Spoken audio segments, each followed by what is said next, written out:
ख़त्म हुआ है और मुजफ्फरपुर तो उत्तर बिहार का राजधानी है। हम अपने घर पे जाने के क्रम में भी मुजफ्फरपुर होके जाते हैं और मुजफ्फरपुर से जब दरभंगा से निकलते पटना की ओर तो भी मुजफ्फरपुर होके आते हैं। और अभी छठ पूजा मना के हम लोग पटना जा रहे हैं, तो पार्टी के बहुत सारे साथी हैं और छठ पूजा दीपावली में मुलाकात नहीं हो पाया, इसके लिए क्या आज हम लोग मुजफ्फरपुर पहुँचे हैं। सर्किट हाउस में है। पार्टी के सभी जिला अध्यक्ष से लेकर प्रखंड अध्यक्ष और पार्टी के बहुत सारे पदाधिकारी सभी लोग यहाँ पे स्वागत करने के लिए आए हैं। आगामी एक कार्यक्रम भी है।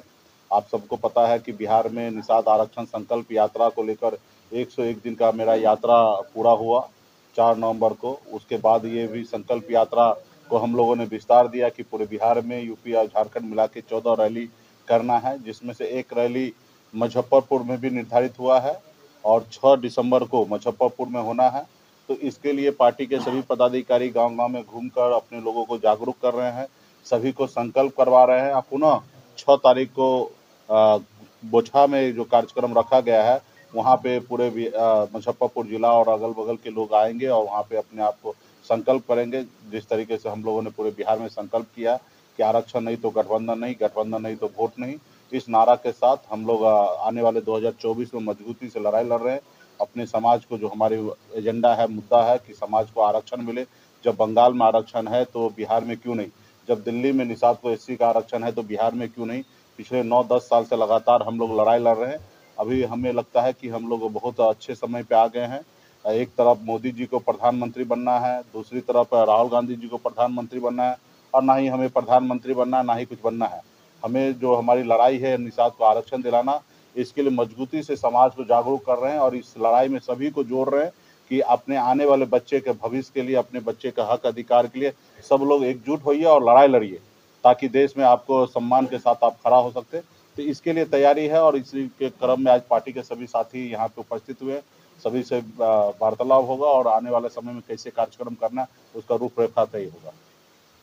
आरक्षण नहीं तो गठबंधन नहीं, तो गठबंधन में आप है कहाँ? आप एनडीए में है ना इंडिया में?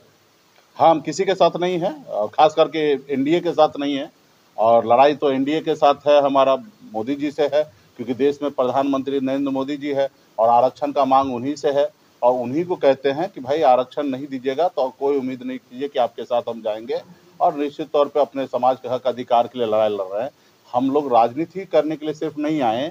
ये बात सही है कि पॉलिटिकल पार्टी है, पॉलिटिकल पार्टी का एक काम होता है कि चुनाव के समय में चुनाव लड़ना, लेकिन पार्टी का जैसे मोदी जी का एजेंडा था कि राम मंदिर बनाना, उसी तरीके से हमारा एजेंडा है कि गरीब बच्चे के लिए स्कूल बनाना, हॉस्पिटल बनाना, निषाद को आरक्षण दिलाना। जब देश एक है, संविधान एक है, तो फिर हमारे साथ भेदभाव क्यों हो सकता है? जब बंगाल में आरक्षण निषाद को मिल सकता है, बीन बेलदार नुनिया मला को मिल सकता है, दिल्ली में मिल सकता है, तो भाई बिहार में क्यों नहीं मिल सकता? और इसके लेके हम लोग 9 साल से लड़ाई लड़ रहे हैं और आगे भी लड़ाई लड़ते रहेंगे। जब तक हमारे पास वो पावर और शक्ति नहीं आएगा, जब तक हम लड़ाई लड़ते रहेंगे।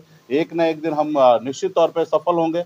अब भारतीय जनता पार्टी भी 2 सीट से आज 303 सीट उन्होंने बनाया है, संघर्ष किया और उनका जो एजेंडा था उन्होंने किया। उसी तरीके से हमारा जो एजेंडा है, हम जो चाहते हैं कि गरीब का न्याय हो, गरीब को न्याय मिले, उनके बच्चे को रोजगार मिले, उसके बच्चे सर उठा के जिए, उसके लिए हॉस्पिटल बने, वो अच्छे स्कूल में पढ़े, तो ये सारी व्यवस्था करना है। तो इसके लिए हम लोगों को सामाजिक आंदोलन करके ही किया जा सकता है और इसके लिए हम लोग लड़ाई लड़ रहे हैं।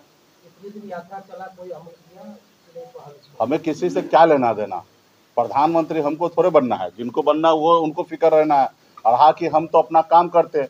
निषाद समाज के भविष्य के बारे में जो सोचेगा वो निश्चित तौर पे निषाद समाज का बारे में सोचेगा। अगर किसी को अगर निषाद समाज फिक्र नहीं करेंगे तो निश्चित तौर पे वो अपने घर में रहेंगे, हम अपने घर में रहेंगे और हमारा संघर्ष यूं ही जारी रहेगा। कोई नोटिस ले या ना ले, उससे हमें फर्क नहीं पड़ता।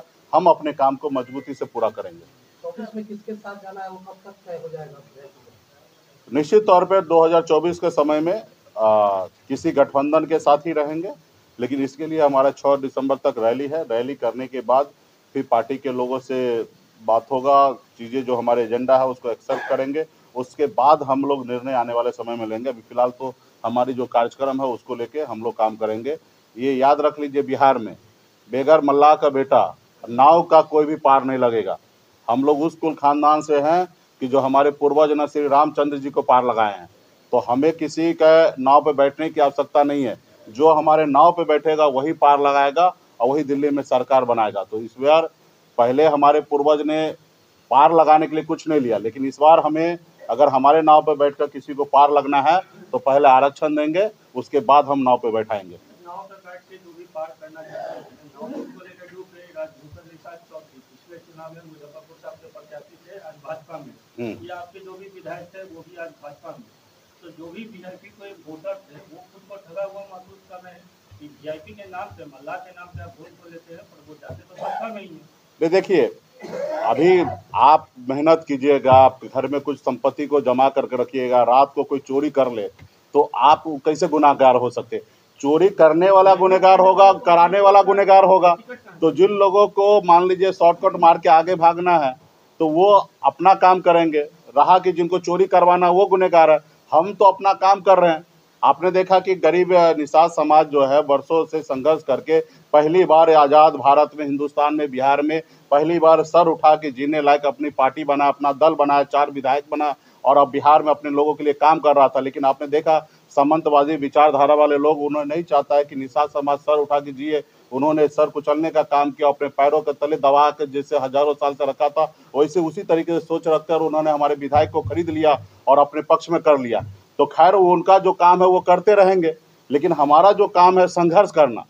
हम लोग संघर्ष करने वाले लोग हैं। हम अमर शहीद जुब्बा सहनी जी के सुपुत्र हैं, हम उनके विरासत, हमारे विरासत रहे हैं, हम उनके कुल खानदान के हैं। हम अपने पूर्वज से सीखे हैं कि संघर्ष करना, जब तक सफलता हासिल नहीं होगा वैसे संघर्ष करते रहना।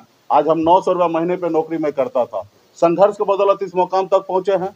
हमारे पास कोई विरासत नहीं था, कोई पिताजी दादाजी कोई कुछ नहीं था, लेकिन हम अपने दम पर बिहार में एक अपनी पहचान बनाए। तो उसी तरीके से आने वाले समय में संघर्ष करेंगे और संघर्ष जितना भी समय लगेगा संघर्ष करके आगे हम लोग मंजिल को प्राप्त करेंगे। धन्यवाद। हो गया, खत्म कीजिए ना।